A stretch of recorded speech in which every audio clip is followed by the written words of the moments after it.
주시옵소서 하니라. 아멘. 네. 최근에 그 뇌 과학에 대해서 관심이 많은데요. 이 감사와 뇌가 어떤 연관성이 있는지 한 대학교에서 연구를 했습니다.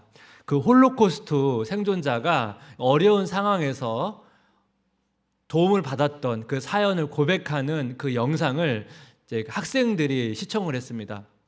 이 학생들은 자신을 홀로코스트 생존자와 이제 동일시하면서 그 상황에서 어떤 감정을 느꼈을지 상상해 보라고 부탁을 받은 것입니다. 홀로코스트 생존자의 경험과 그 학생들의 간접적인 경험에는 분명한 차이가 있을 텐데요. 많은 학생들이 홀로코스트 생존자의 그 상황에 몰입을 해서 참여를 했습니다. 그래서 그때 얼마나 감사했는지, 그리고 그때 그 학생들의 뇌에는 어떤 작용이 있었는지를 이제 연구 결과를 통해서 발표를 했는데요. 그 조사 결과 안도감, 즐거움에 관련된 뇌가 활성화가 되었고, 또 감사할 때 스트레스나 통증 지수가 감소되었다는 것입니다. 감사가 어떤 영적인 유익뿐만 아니라 이 몸의 건강에도 깊은 연관성이 있다는 것을 보여줍니다. 이와 연결해서 그 시인 그 나태주의 산문집을 보면 그 행복의 조건이라고 하는 짧은 글이 있는데, 이 글 안에 이 행복의 조건에 이 감사가 얼마나 중요한지를 설명하는 내용이 있는데, 제가 한번 그걸 읽어드리겠습니다. 추상 명사에도 그것을 성립시키는 순서가 있습니다. 행복 앞에는 기쁨이 있고, 기쁨 앞에는 만족이 있습니다. 그리고 만족 앞에는 바로 감사가 있어야 합니다. 자기가 누리고 있는 것 혹은 이미 갖고 있는 것에 대해 만족하고 감사하고 기뻐할 때 행복은 반드시 찾아옵니다. 저녁 때 돌아갈 집이 있다는 것, 그걸 깨닫는 순간 이미 행복이 가까이 있는 것이고, 외로울 때 혼자서 부를 노래가 있다는 것을 아는 순간 우리가 이미 행복한 사람입니다. 이 내용 중에 행복 앞에 기쁨이 있고, 기쁨 앞에 만족이 있고, 만족 앞에 반드시 감사가 있어야 된다고 고백을 하잖아요. 그러니까 이게 무슨 이야기입니까? 행복하려면 감사가 첫 번째 키라는 것을 여러분 강조하고 있는 것 아닙니까? 제가 대학생 때 그 기도에 대해서 배울 때 기도에 4가지 요소가 있다고 그러면서 그거를 이제 약자로 액츠라고 불렀는데요. 그 내용을 한번 보면 액츠, 기도의 4가지 요소: 어도레이션, 찬양; 컨페션, 고백, 회개; 땡스기빙, 감사; 서플리케이션, 간구입니다. 여러분, 이 기도의 4가지 요소에 감사가 들어있다는 것을 여러분 보실 수 있죠? 제가 이 기도의 4가지 요소를 왜 제가 생각을 했냐면, 오늘 본문을 묵상하다 보니까 다윗의 기도가 나오는데 그 기도의 내용 중에 이 고백과 회개를 뺀 이 3가지 요소가 다 담겨져 있다는 것입니다. 그렇다면 여러분, 회개는 왜 빠져 있을까요? 우리가 지난주 이제 다윗 언약을 살펴봤습니다. 하나님께서 다윗에게 위대한 약속을 해주시거든요. 이 위대하신 약속에 대한 반응으로서 다윗의 기도이다 보니까 이 회개는 흐름에 맞지 않아요. 지금 하나님께서 지금 다윗을 책망하는 내용이 아니잖아요. 그러니까 여러분, 회개는 빠져 있는 것입니다. 그런데 우리가 그 다윗의 시편을 보면 다윗은 그 하나님 앞에 깊은 회개를 드렸던 사람이거든요. 종합적으로 볼 때 다윗은 이 기도의 본질에 대해서 굉장히 깊이 있게 잘 알았던 사람이라는 것을 우리가 알 수가 있습니다. 추수감사주의를 맞이해서 제가 사실 감사 본문을 찾다가 제가 지금 다윗 시리즈를 하다 보니까 마침 이제 다윗의 감사가 오늘 본문이 연결되어 가지고 오늘 본문을 가지고 감사의 중요성에 대해서 좀 나누면 좋겠다고 저는 생각을 했습니다.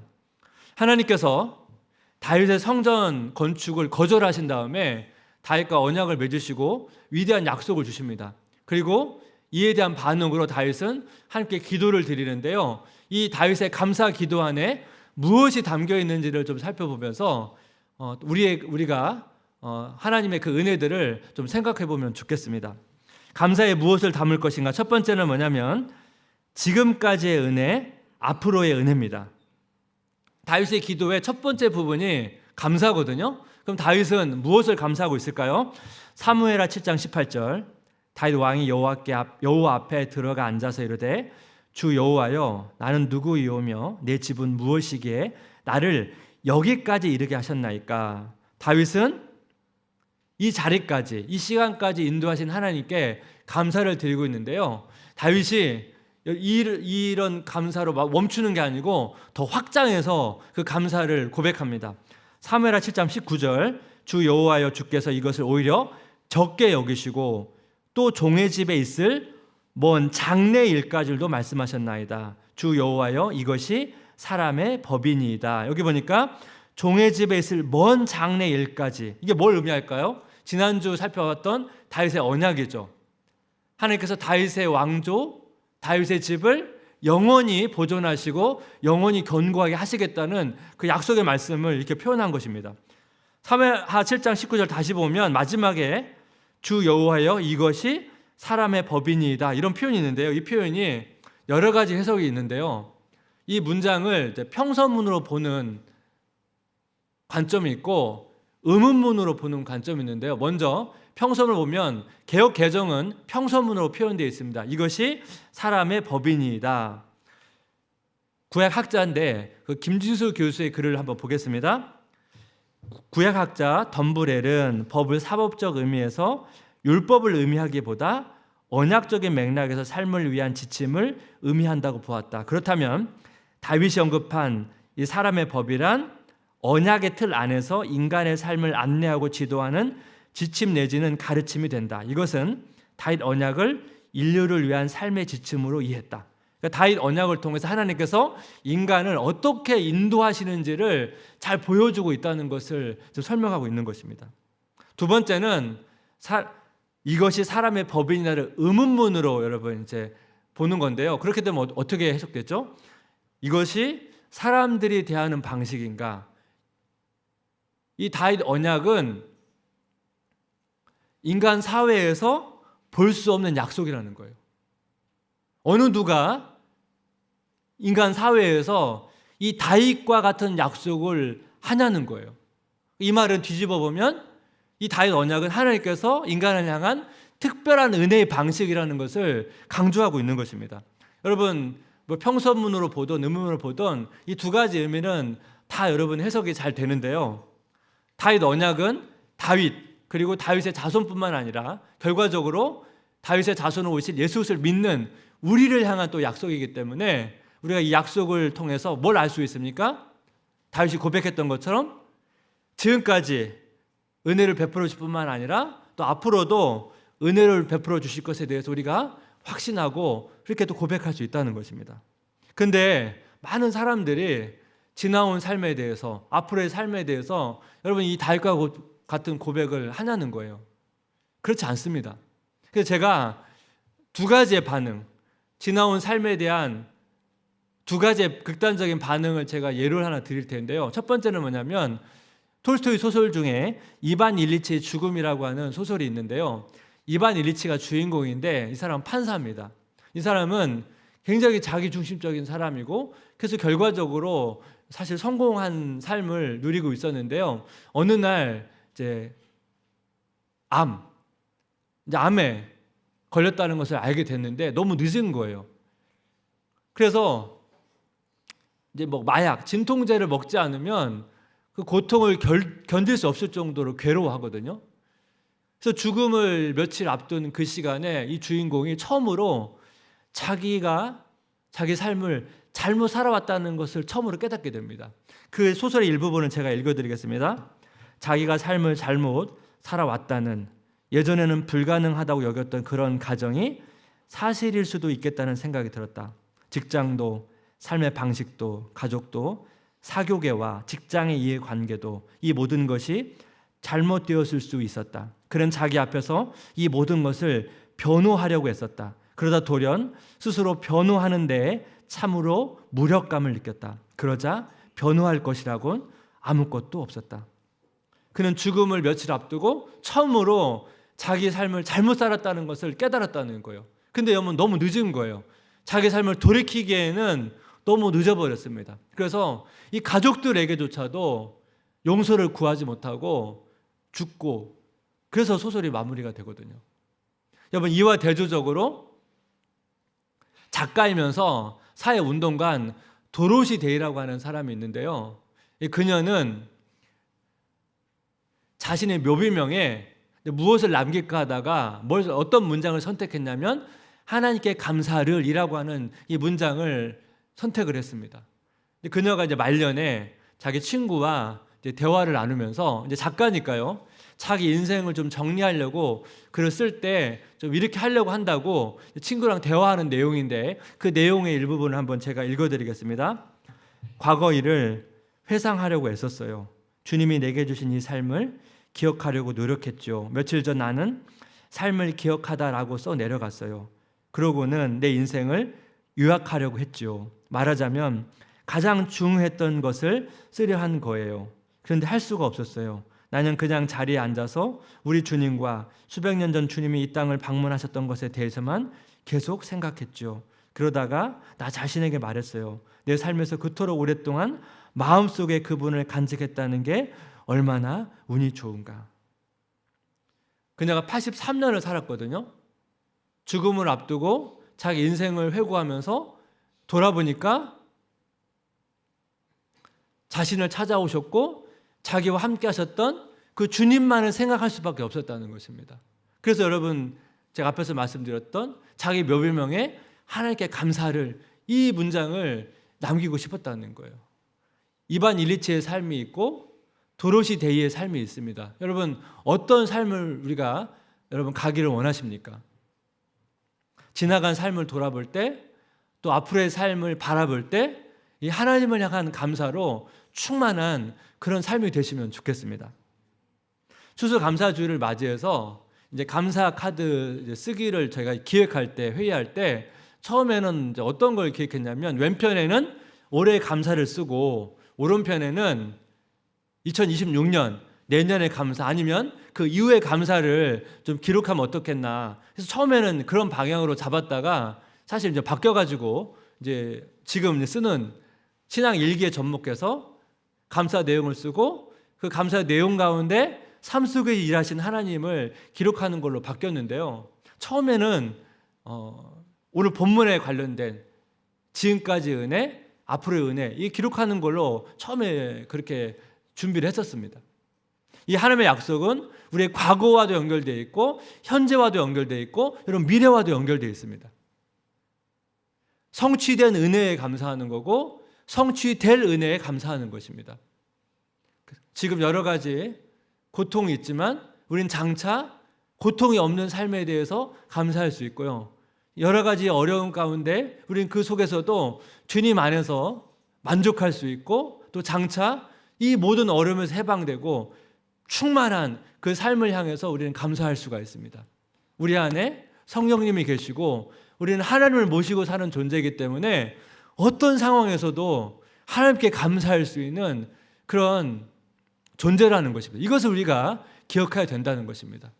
그런 의미에서 여러분 감사 쓰기를 그런 의미에서 여러분 기록하시면 좋겠습니다. 감사에 무엇을 담을 것인가? 두 번째는 뭐냐면 위대하신 하나님의 부르심에 대해서 감사해야 된다는 거예요. 다윗이 기도에서 첫 번째 감사를 하고 그 다음에 찬양을 하거든요. 다윗은 무엇을 찬양하는가? 찬양의 내용을 보겠습니다. 사무엘하 7장 22절 여기 한번 같이 읽어볼까요? 그런즉 주 여호와여 주는 위대하시니 이는 우리 귀로 들은 대로는 주와 같은 이가 없고 주 외에는 신이 없음이니이다. 하나님은 위대하시고 주 같은 분이 없다고 고백을 하죠. 하나님은 비교 대상이 없다는 거예요. 유일하신 하나님이라는 거예요.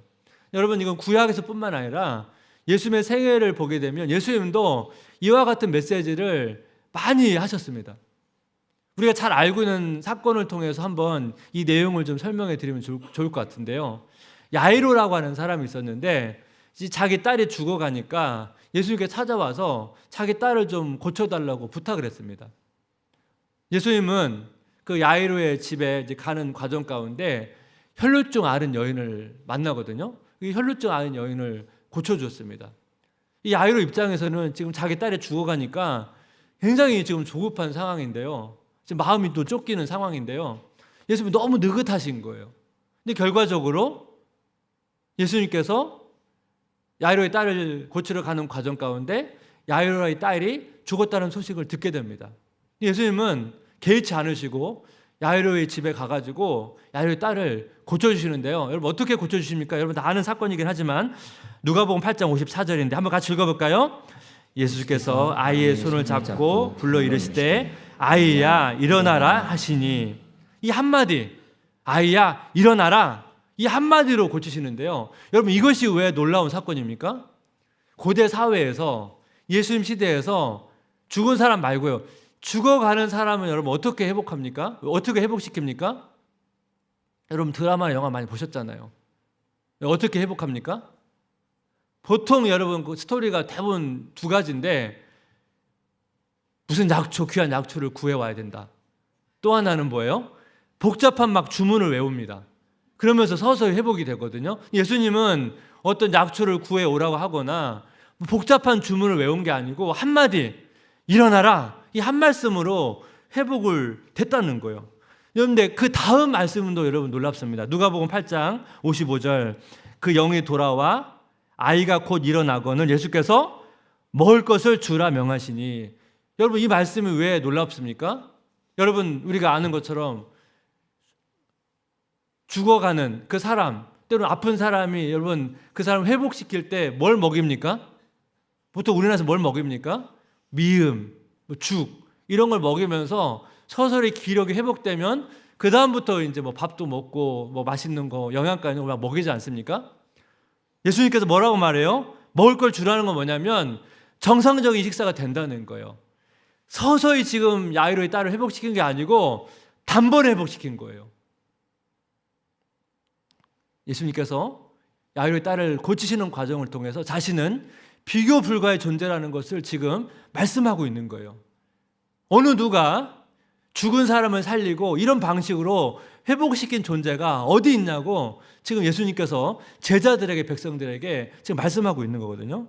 우리는 이런 위대하신 하나님, 비교 불가의 하나님을 사실 믿고 있는 건데요. 그래서 그런 하나님을 찬양하는데 베드로전서 2장 9절의 말씀을 보니까 그러나 너희는 택하신 족속이요 왕같은 제사장들이요 거룩한 나라요 그가 그의 소유된 백성이니 이는 너희를 어두운 데서 불러내어 그의 기이한 빛에 들어가게 하신 이의 아름다운 덕을 선포하게 하려 하심이라. 우리는 하나님의 소유된 백성으로 이 하나님의 위대하신 아름다운 덕을 선포하는데, 여기서 아름다운 덕 할 때 이 덕이 헬라어로 아레테라고 하는 단어인데, 이 아레테는 하나님의 능력 있는 행위와 성품을 가리키는, 해석하는, 의미하는 단어입니다.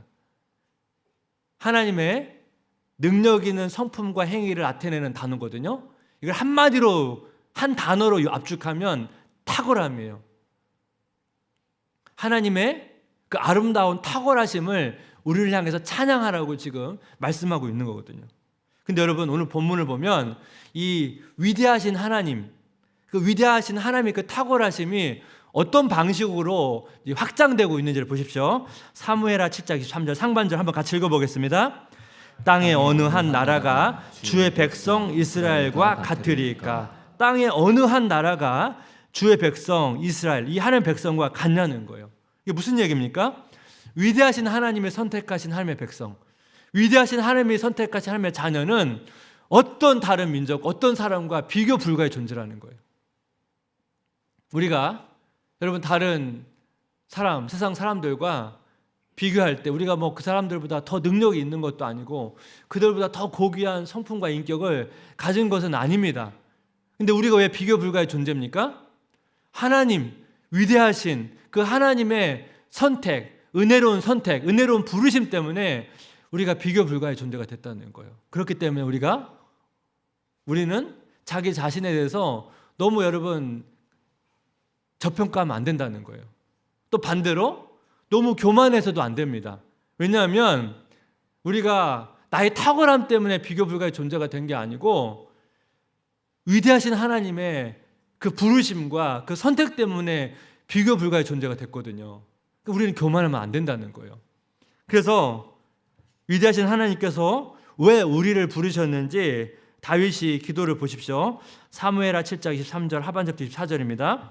하나님이 가서 구속하사 자기 백성으로 삼아 주의 명성을 내시며 그들을 위하여 큰 일을, 주의 땅을 위하여 두려운 일을 애국과 많은 나라들과 그의 신들에게서 구속하신 백성 앞에서 행하셨사오며 주께서 주의 백성 이스라엘을 세우사 영원히 주의 백성으로 삼으셨사오니 여호와여 주께서 그들의 하나님이 되셨나이다. 위대하신 하나님께서 어떻게 해요? 자신이 선택한 백성을 통해서 주의 명성을 내시고 그들 외에 큰 일을, 두려운 일을 행하셨다는 거예요.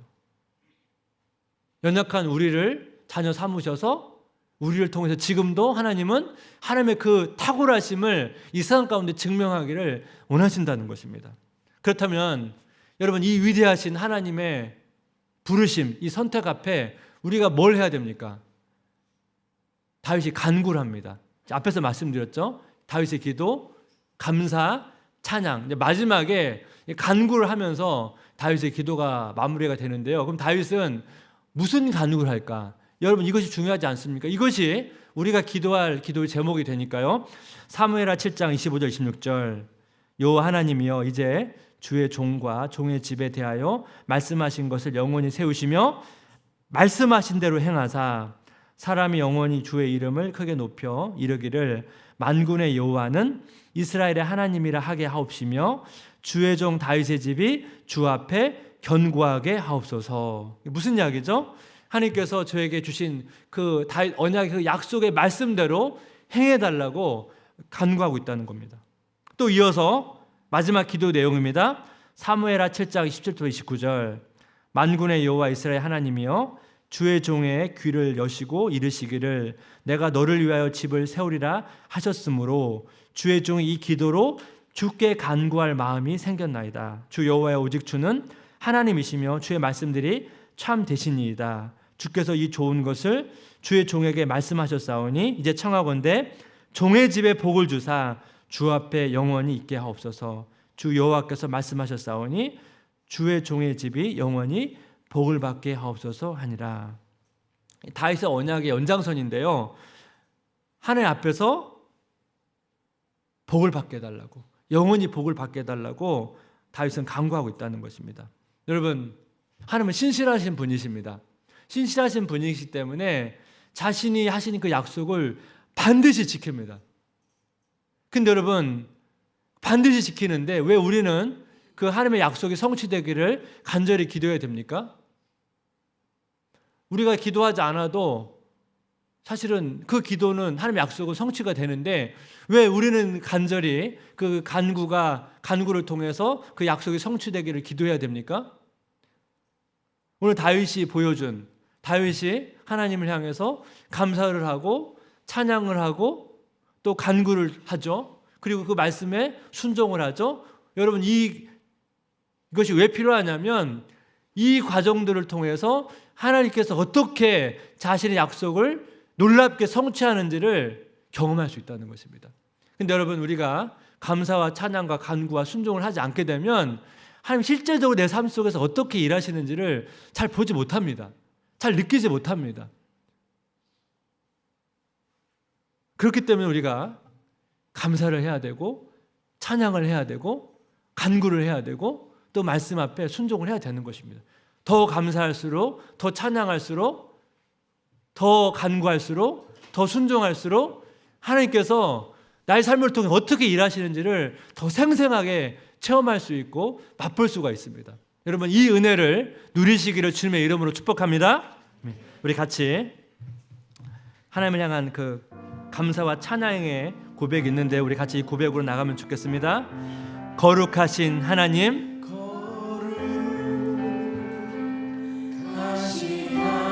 주께 감사드리세. 감사드리세. 날 위해 이 땅에 오신 독생자 예수, 나의 마음과 뜻 다해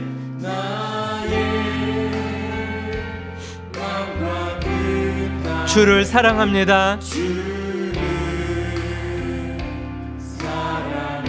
날 위해 이 땅에 오신 독생자 예수,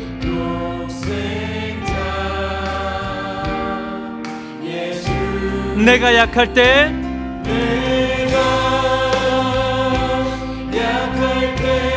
강함 주고 가난할 때 우리를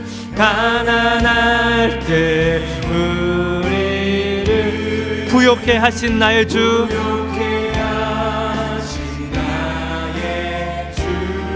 감사. 내가 약할 때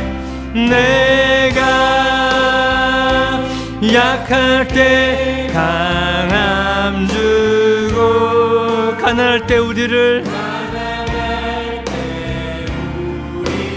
부욕해 하신 나의 주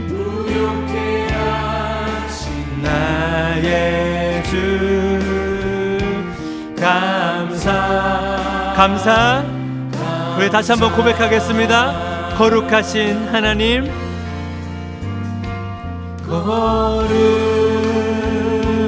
거룩하신 하나님, 주께 감사드리옵소서. 날 위해 이 땅에 오신 독생자 예수,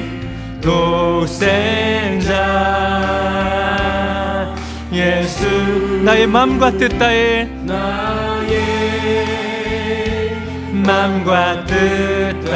주를 사랑합니다. 날 위해 이 땅에 오신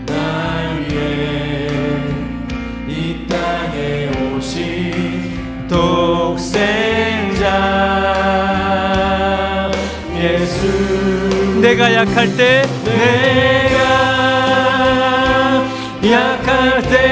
강함 주고 가난할 때 우리를 부욕해 하신 나의 주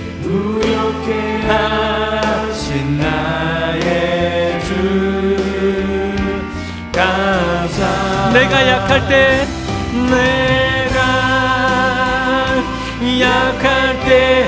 강함 주고 가난할 때 우리를 부욕해 하신 나의 주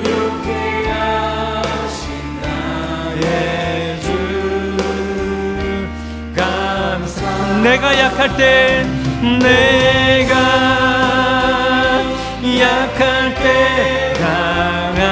주고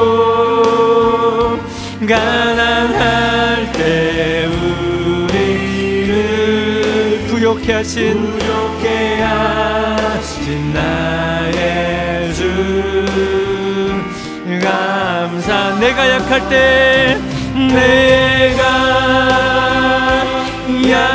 때 강함 주고 가난할 때 우리를 부욕해 하신 나의 주 감사.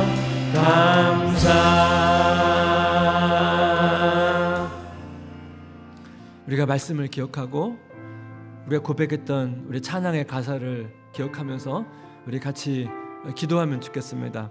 여러분, 도로시 데이의 길이 있고 이반 일리치의 길이 있습니다. 자기 자신은 없고 이 하나님을 향한 감사로 충만한 그런 삶이 있고 자기 자신으로 가득 차서 자신이 어떻게 살아가고 있는지도 모르고 자기 때문에 주변이 얼마나 힘들어하고 있는지도 모른 채 살아가는 삶이 있습니다. 우리가 어떻게 하면 여러분 도로시 데이의 길을 걸어갈 수가 있겠습니까? 도로시 데이가 고백했던 것처럼 그 위대하신 하나님이 우리에게 방문해 주셨습니다. 잠시 방문도 아니고 연약한 우리 안에 사시겠다고 약속해 주셨습니다. 떠나지 않겠다고 해 주셨습니다. 또 우리를 향해서 넌 내가 선택한 존재이기 때문에 너는 어느 누구와도 비교 불가의 존재라고 우리에게 말씀해 주셨습니다. 여러분, 이 약속의 말씀, 이 선언 앞에 여러분 우리가 자기 자신을 너무 같이 절하지 않았으면 좋겠습니다.